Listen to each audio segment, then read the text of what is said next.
प्रेम से कहो श्री राधे।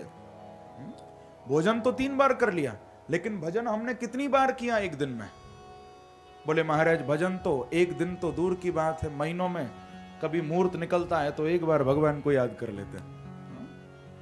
और भोजन रोज कम से कम 3 बार, कि 3 बार भोजन और भजन एक बार, 3 बार भोजन और भजन एक बार, लेकिन उसमें भी आते हैं झंझट हजार। 3 बार भोजन और भजन एक बार, उसमें भी आते हैं झंझट हजार। गाइए। 3 बार भोजन और भजन एक बार, उसमें भी आते हैं झंझट हजार। ओ 3 बार भोजन और भजन एक बार, उसमें भी आते हैं झंझट हजार। 3 बार भोजन और भजन एक बार, उसमें भी आते हैं झंझट हजार। मन मेरा कहता है गंगा नहाऊं, मन मेरा कहता है गंगा नहाऊं, मन मेरा कहता है गंगा नहाऊं, मन मेरा कहता है गंगा नहाऊं। ओ गंगा नहाऊं मैं यमुना नहाऊं, गंगा नहाऊं मैं यमुना नहाऊं, ओ गंगा नहाऊं मैं यमुना नहाऊं, गंगा। नहाऊं मैं यमुना। लेकिन जैसे ही गंगा नहाने के लिए आगे बढ़े तो क्या हुआ? जाते जाते ओ जाते जाते रास्ते में आ गया बुखार, इसमें भी आते हैं झंझट हजार। ओ जाते जाते रास्ते में आ गया बुखार, ओ इसमें भी आते हैं झंझट हजार। ओ 3 बार भोजन और भजन एक बार, इसमें भी आते हैं झंझट हजार। ओ 3 बार भोजन और भजन एक बार, इसमें भी आते हैं झंझट हजार। दोनों हाथों से ताली की सेवा करते हुए प्रेम से जाओ। जय हो।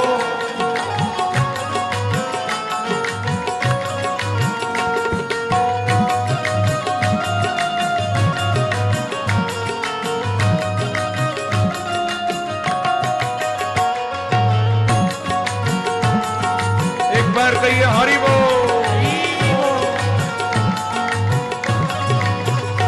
ओ 3 बार भोजन और भजन एक बार, उसमें भी आते हैं झंझट हजार। हाँ 3 बार भोजन और भजन एक बार, उसमें भी आते हैं झंझट हजार। ओ मन मेरा कहता है मंदिर हो आऊं, मन मेरा कहता है मंदिर हो आऊं, ओ मन मेरा कहता है मंदिर हो आऊं, मन मेरा कहता है मंदिर हो आऊं, ओ मंदिर हो आऊं जरा दर्शन कर आऊं, मंदिर हो आऊं जरा दर्शन कर आऊं, ओ मंदिर हो आऊं जरा दर्शन कर आऊं, मंदिर हो हो। आऊं जरा दर्शन कर आऊं। जाते जाते ओ जाते जाते मंदिर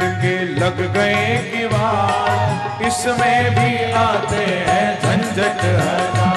ओ जाते जाते मंदिर के लग गए के बाद, हाँ इसमें भी आते। गाइए प्रेम से। हजार। ओ 3 बार भोजन और भजन एक बार, इसमें भी आते हैं झंझट हजार।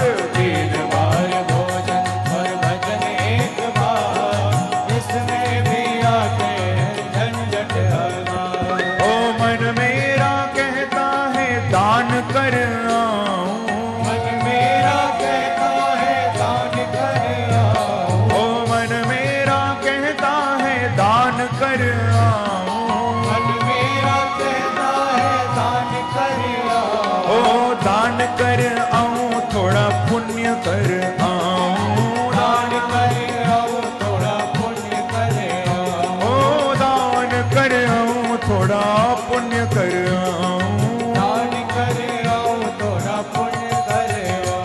लेकिन जब व्यक्ति दान करने जाता है तो उस समय क्या सोचता है कि महंगाई ज्यादा, कहां से दान करें?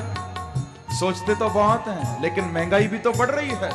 महंगाई ज्यादा और बड़ा परिवार, इसमें भी आते हैं झंझट हजार। ओ महंगाई ज्यादा और परिवार, ओ इसमें भी आते हैं झंझट हजार। इसीलिए 3 बार भोजन और भजन एक बार, इसमें भी आते हैं झंझट हजार। हाँ 3 बार भोजन और भजन एक बार, इसमें भी आते हैं। ऐसे नहीं, पीछे वाले भी दोनों हाथ उठाकर प्रेम से ताली की सेवा करते हुए जाओ।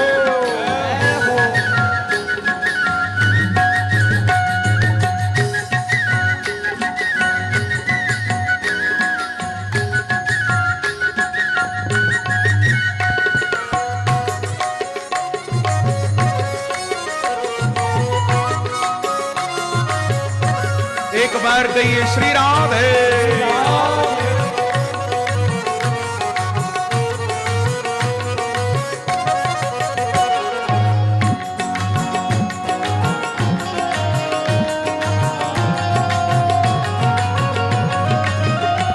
ओ 3 बार भोजन और भजन एक बार, इसमें भी आते हैं झंझट हजार। हाँ 3 बार भोजन और भजन एक बार, इसमें भी आते हैं झंझट हजार।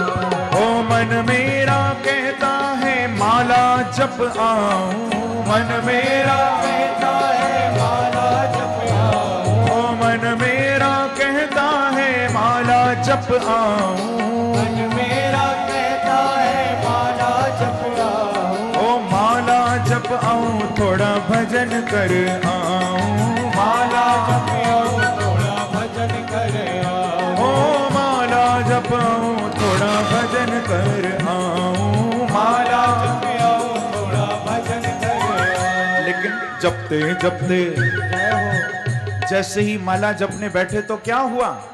सोचा तो बहुत था कि आज माला जपेंगे भजन करेंगे, लेकिन जपते जपते जपते जपते माला में आ गए रिश्तेदार, इसमें भी आते हैं झंझट हजार। ओ जपते जपते माला में आ गए रिश्तेदार, इसमें भी आते हैं झंझट हजार। ओ 3 बार भोजन और भजन एक बार, इसमें भी आते हैं झंझट हजार। गाइए 3 बार भोजन और भजन एक बार, इसमें भी आते हैं झंझट हजार। ओ 3 बार भोजन और भजन एक बार, इसमें भी आते हैं झंझट हजार। 3 बार भोजन और भजन एक बार, इसमें भी आते हैं झंझट हजार। ओ 3 बार भोजन और भजन एक बार, इसमें भी आते हैं झंझट हजार। 3 बार भोजन और भजन एक बार, ओ इसमें भी आते हैं झंझट हजार। ओ इसमें भी आते हैं झंझट हजार, इसमें भी आते हैं झंझट हजार। ओ इसमें भी आते हैं झंझट हजार, इसमें भी आते हैं झंझट हजार। बोलो श्री वृंदावन बिहारी लाल की जय। जय जय श्री राधे। तो बंधुओं, मन भोजन में ज्यादा लगता है, भजन में नहीं लगता। लेकिन भरत जी का जीवन तो बड़ा अद्भुत है। भरत जी महाराज के जीवन में रसना का कोई महत्व नहीं, जो मिल जाता था भगवान का प्रसाद समझकर भरत जी महाराज पा लिया करते थे। इसी प्रकार से भरत जी महाराज ने जैसे तैसे जीवन को व्यतीत किया। एक बार भरत की भाभियों ने भरत के भाइयों को कहा कि देखो, ये भरत सारा दिन घर में पड़ा पड़ा बस रोटियां तोड़ता है, अरे इसको कभी खेतों पर ले जाओ, थोड़ा काम धंधा तो कराओ इससे। तो भरत के भाई भरत जी को लेकर गए खेतों पर और भरत जी को बड़ा सुंदर एक काम दिया। प्रेम से कहो श्री राधे। एक ऊंचा मचान बना दिया, उस पर भरत जी को खड़ा कर दिया, हाथ में एक डंडा पकड़ा दिया और कहा कि देख भरत, तू हमारे खेतों की रखवाली करना, कोई जीव जंतु कोई पशु पक्षी खेत में ना आ जाए, तू ध्यान रखना। भरत जी बोले कि भैया आप जाओ, मैं रखवाली करूंगा, ध्यान रखूंगा। भाई सब चले गए। अब भरत जी खड़े हैं डंडा लेकर। थोड़ी देर तक तो चिड़ियाओं को भगाते रहे, जीव जंतुओं को हटाते रहे, लेकिन भरत जी ने गौर से चिड़ियाओं को देखा। सोचने लगे कि ये चिड़िया किसने बनाई, बड़ी सुंदर है, क्या ये किसी मानव ने बनाई है? नहीं नहीं, ये तो मेरे भगवान ने, हरि ने बनाई है। अब भरत जी ने अपने खेतों की ओर देखा कि ये खेत किसने बनाए। बोले खेत तो हमारे भाइयों के हैं, लेकिन नहीं नहीं, मेरे भाइयों ने तो थोड़े से बीज डाले हैं, उन बीजों को भी एक से अनेक करने वाले भगवान हरि हैं। तो जब चिड़िया भी हरि की है और खेत भी हरि का है, तो फिर मैं बीच में क्यों आऊं? प्रेम से कहो श्री राधे। भरत जी ने डंडा फेंक दिया और अब तो बुला बुलाकर चिड़ियाओं को खेत खिलाने लगे और गाने लगे कि हरि की चिड़ैया और हरि को ही खेत, खाओ मेरी चिड़िया भर भर पेट। हरि की चिड़ैया और हरि को ही खेत, खाओ मेरी चिड़िया भर भर पेट। खूब उन चिड़ियों को खेत खिलाने लगे। जब पड़ोसी किसानों ने देखा, सब दौड़ते दौड़ते भरत के भाइयों को बुलाकर लाए कि जाओ देखो तुम्हारा भाई कितना नुकसान करता है खेतों में। सब दौड़ते दौड़ते आए, भरत जी को बहुत डांटा, खूब फटकारा, कहा कि अरे भरत, तू हमारे खून पसीने की कमाई को क्यों बर्बाद करता है? जा, इससे अच्छा तो तू कहीं चला जा, मर जा, हम संतोष कर लेंगे, लेकिन अब तू घर में नहीं रहेगा। भरत जी को गाली रहा था। अब रास्ते में पालकी उठाने वाले कहार की कमी पड़ गई। एक पालकी उठाने वाला बीमार पड़ गया, तो राजा रहुगण ने अपने सेवकों को कहा कि जाओ, जाकर देखो जंगल में यदि कोई बैठा हो तो पकड़ के ले आओ, पालकी उठवाओ। सेवक गए, देखा तो भरत जी मिल गए। कहा कि ये बड़ा हट्टा कट्टा है, चलो इसको ले चलते हैं। भरत जी को ले आए और पालकी उठाने में लगा दिया। अब भरत जी बड़े प्रेम से पालकी उठाकर चल रहे हैं। लेकिन देखो, संतों का चलना भी बड़ा विचित्र होता है। संत जब चलते हैं तो चलते समय अपने से 2.5 हाथ आगे देख लेते हैं कि कहीं हमारे पैरों के नीचे कोई चींटी तो नहीं आ गई, कोई जीव जंतु, कोई कीड़ा मकोड़ा तो नहीं आ गया। संत देखते हुए चलते हैं। अब भरत जी भी देखते हुए जा रहे हैं, तो कभी कोई चींटी आती, कभी कोई कीड़ा आता, तो भरत जी को कभी तो तेज चलना पड़ता, कभी धीरे चलना पड़ता, सबको बचाते हुए चल रहे हैं। अब इनके धीरे तेज चलने से वो पालकी भी हिलने डुलने लगी। अब ऊपर बैठा है राजा रहुगण, वो चीखने लगा, हे बोढ़ार साद्वित क्रमति किमित विषम मुह्यते यानमिति। अरे कहारों, इस पालकी को ठीक से लेकर चलो, ये पालकी बार बार हिलती डुलती क्यों है? तो सब बोले कि महाराज हमारी गलती नहीं है, ये जो नया कहार आया है ना, ये कभी तेज चलता है कभी धीरे चलता है, और इसकी वजह से ये पालकी बार बार हिल रही है। अच्छा कोई बात नहीं, अब ठीक से लेकर चलो। फिर लेकर चल दिया। जब थोड़ा आगे गए तो अब की बार भरत जी ने क्या देखा कि आगे लंबी चींटियों की लाइन है, बहुत लंबी। अब भरत जी ने सोचा कहीं ये मेरे पैरों से मर न जाएं, तो उन चींटियों को बचाने के लिए भरत जी ने खूब लंबी छलांग लगा दी, जोर से उछल पड़े। और जब भरत जी महाराज उछले तो उस राजा रहुगण का सिर भी पालकी की पाटी से जोर से टकराया, बहुत जोर से चोट आई उसको। अब तो पागल हो गया, चीखने लगा, किमित मरे त्वम जीवन मृतो माम कदर्थी कृत्य भर्तृशासन मच्चरसी। भरत जी को बड़ी गालियां भागवत में दी। कहने लगा कि अरे उन्मत्त, अरे पागल, तेरे से एक पालकी नहीं उठती, इतना हट्टा कट्टा तू लग रहा है, एक पालकी लेकर नहीं चल सकता। अरे पागल, तू तो जीते जी मरे के समान है, मैं तेरी क्या दवा करूं, तेरा क्या इलाज करूं। खूब गालियां दी। लेकिन भरत जी बोले कि अच्छा, एक तो ब्राह्मण से अपनी सेवा करवाता है, ऊपर से ब्राह्मण को गाली भी देता है। भरत जी ने सोचा कि लगता है अब इसको कुछ ज्ञान देना पड़ेगा। तो भरत जी यहां पर बड़ा सुंदर बोले हैं। भागवत में पहली बार यहां भरत जी बोल रहे हैं, अभी तक कहीं नहीं बोले। लेकिन राजा रहुगण को ज्ञान देने के लिए भरत जी बोले हैं। कहते हैं राजा रहुगण को कि त्वयोदितम व्यक्तम विप्रणब्धम भरतु समय स्याद् यदवीर भारः गन्तुर्यदि स्याद् अधिगम्य मध्वात् पिबेति राशो न विदाम प्रवाद। भरत जी कहते हैं कि देखो राजा रहुगण, आपने जो बातें कही उनमें से कुछ बातें तो मुझे अच्छी लगी, लेकिन कुछ बातें तुम्हारी ठीक नहीं लगी। एक तो तुमने कहा कि मैं जीते जी मरे के समान हूं, बिल्कुल ठीक कहा। मैं तो एक मरे हुए व्यक्ति की तरह घूम रहा हूं, मेरा कोई मतलब नहीं संसार से। तुमने कहा मैं पागल हूं, बिल्कुल ठीक कहा, मैं पागल ही हूं, मुझे किसी से कोई मतलब नहीं है। लेकिन राजा रहुगण, तूने जो ये बात कही कि मैं तेरी पालकी को लेकर नहीं चल पा रहा हूं, तेरी पालकी उठाने में मुझे कष्ट हो रहा है, ये बात तूने ठीक नहीं कही। क्योंकि देख रहुगण, मैं तेरी पालकी को लेकर नहीं चल रहा हूं, तेरी पालकी को मेरा शरीर उठा रहा है, मैं तो आत्मा हूं, मैं नहीं उठा रहा। ये शरीर जो है, ये शरीर पालकी उठाता है, मैं तो आत्मा हूं, और आत्मा को कोई सुख दुख नहीं होता, कोई कष्ट नहीं होता। जब ये बात राजा रहुगण ने सुनी, राजा रहुगण बोला कि ये किससे पाला पड़ा है आज। मैं तो एक साधारण सा कहार समझ के इसको गाली दे रहा था, इसने तो ज्ञान की बातें शुरू कर दी। ये कौन है, इतने ज्ञान की बातें करता है।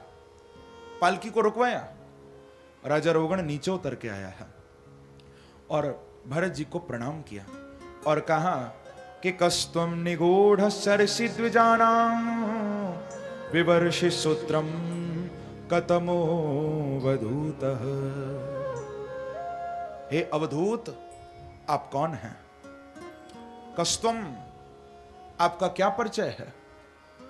लगता है कि आप कोई ब्राह्मण हैं, क्योंकि विवर्षि सूत्रम, आपने अपने शरीर पर यज्ञोपवीत ब्रह्म सूत्र धारण कर रखा है। कहीं आप कोई ब्राह्मण तो नहीं हो, या कहीं ऐसा तो नहीं कि जिन कपिल भगवान से ज्ञान पाने के लिए मैं गंगा सागर जा रहा हूं, कहीं वही कपिल भगवान भेष बदल के तो नहीं आ गए मुझे ज्ञान देने? कौन हो आप? भरत जी महाराज बोले कि देख राजन, फिर तू गलती कर रहा है। मैं तो पहले ही कह चुका हूं कि मैं आत्मा हूं और मेरा कोई परिचय नहीं है, मैं केवल आत्मा हूं। रहुगण, इस संसार में जितना भी सुख है, जितना भी दुख है, जितना भी शोक है, मोह है, भय है, कष्ट है, ये सब केवल शरीर तक है। आत्मा से इसका कोई संबंध नहीं है। आत्मा तो नित्य है, बुद्ध है, शाश्वत है, चैतन्य है। बंधुओं, इस संसार में 3 तरह के संबंध होते हैं, आप लोग बड़े ध्यान से समझ लीजिए। 3 तरह के संबंध होते हैं। एक है फसली, दूसरा है नकली, और तीसरा है असली। 3 तरह के संबंध होते हैं। फसली संबंध कौन सा है? बोले जो शरीर से शरीर का संबंध है, ये फसली है, यानी फंसाने वाला है। पति पत्नी का संबंध, माता पिता से बच्चों का संबंध, भाइयों का संबंध, परिवार का संबंध, ये सब फंसाने वाला है, ये छुड़ाने वाला नहीं है। जो रिश्ते नाते हैं, ये जितने भी देह से देह के संबंध हैं, ये सब फसली हैं, फंसाने वाले। और नकली संबंध कौन सा है? नकली संबंध है शरीर से आत्मा का। ये नकली है, क्योंकि एक दिन आत्मा इस शरीर से निकल जाएगी। ये नकली संबंध है। तो जो देह से देह का संबंध है वो फसली संबंध है, और जो शरीर का और आत्मा का संबंध है ये नकली संबंध है। और बंधुओं, असली संबंध तो आत्मा और परमात्मा का है बस। हाँ, ये असली संबंध है, ये कभी नहीं टूटेगा। एक दिन ये आत्मा उस परमात्मा में ही मिल जाएगी। यही बात भरत जी ने राजा रघुगण को यहां समझाई है। बड़ा अद्भुत ज्ञान का उपदेश किया, भवाटवी के बारे में बताया है, संसार चक्र के बारे में बताया है, निज आत्म स्वरूप का ज्ञान कराकर श्री भरत जी महाराज पधारे हैं।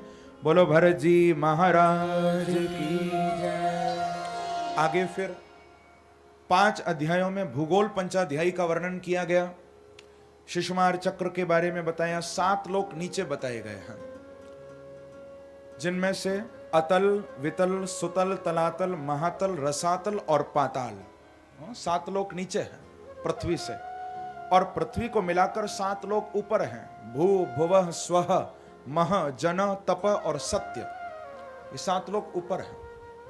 7 द्वीपों का वर्णन किया है, जम्बू, प्लक, शल्मली, कृश, क्रांच, शाक और पुष्कर।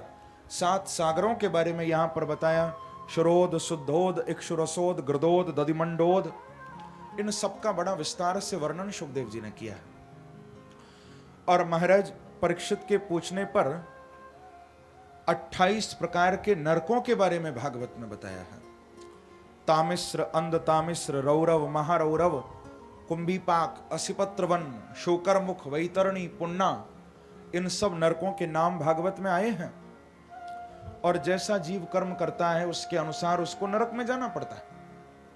जब ये नरकों की कथा सुनी तो सुनकर परीक्षित तो बड़े डर गए।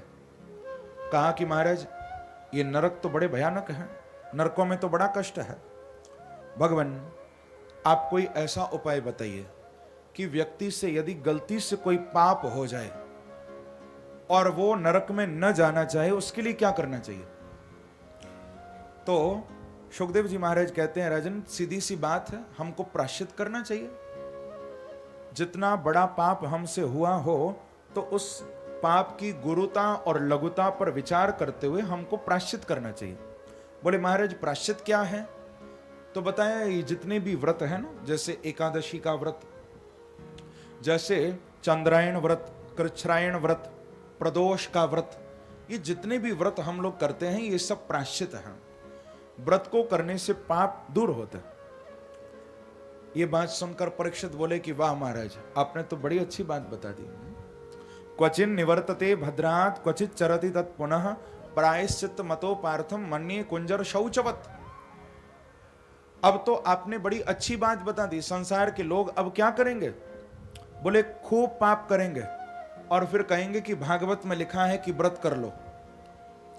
इधर पाप भी चलते रहेंगे, उधर व्रत भी चलते रहेंगे। ये तो आपने वैसे ही कह दिया जैसे मन्ये कुंजर शौचवत, किसी हाथी को किसी सरोवर या किसी नदी के किनारे ले जाकर खूब अच्छी तरह स्नान कराओ, हाथी को एकदम साफ कर दो, लेकिन जब वो नहा के बाहर आएगा फिर अपनी सूंड से धूल मिट्टी अपने ऊपर डाल लेगा। अब बताओ ऐसे हाथी को निलाने से क्या फायदा। महाराज मुझे तो आप कोई ऐसा उपाय बताओ जिस उपाय को करके मन में पाप करने की इच्छा ही न जगे, ऐसा उपाय बताओ। तो सुखदेव जी कह रहे हैं, राजन इसके लिए तो केवल एक ही उपाय है कि केचित केवलया भक्त्या वासुदेव परायण अघम धुन्वन्तिकार्त्स्नेन निहारमिव भास्कर। केवल एक उपाय है परीक्षित, व्यक्ति केचित केवल या भक्तियां वासुदेव परायण, केवल भगवान की भक्ति करे। जब ये जीव भगवान की भक्ति करता है तो जितना इसका भजन बढ़ेगा, जितना इसकी भक्ति बढ़ेगी, उतना ही ये पापों से दूर हटता जाएगा।